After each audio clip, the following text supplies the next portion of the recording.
आपल्याला नेहमी हा प्रश्न असतो की हृदयरोग म्हणजे नेहमी काय असणार, म्हणजे छाती दुखते म्हणजे हृदयरोगच असणार का? हो. तर घाबरून नक्कीच जाऊ नये. प्रत्येक छाती दुखणे हृदयरोग असेलच असं नाही.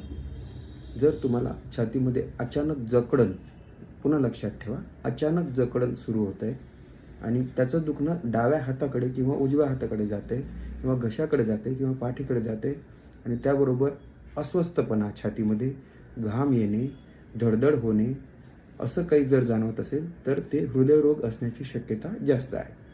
अन्यथा हृदयरोग सोडून छाती दुखण्याची भरपूर कारणं आहेत.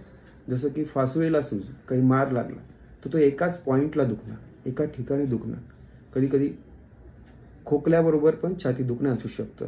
म्हणजे जसं न्यूमोनियाची लक्षणं असतील तर त्याबरोबर जो खोकला असतो त्यानेही छातीची दुखण्याची लक्षणं येऊ शकतात.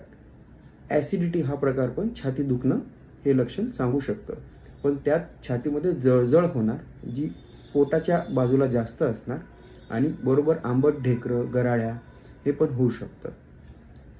कन्फ्यूज होऊ नये म्हणून सगळ्यात महत्त्वाचं, हृदयरोगचं जी छाती दुखणं आहे त्याच्यात छाती अचानक दुखते आणि ती वाढत वाढत जाते. योग्य औषध घेतल्याशिवाय ती बरी होत नाही, असं आहे. तुम्ही वेळेवर डॉक्टरांकडे पोहोचा, ECG करून घ्या आणि ते हृदयरोग आहे का नाही हे नक्की करून घ्या.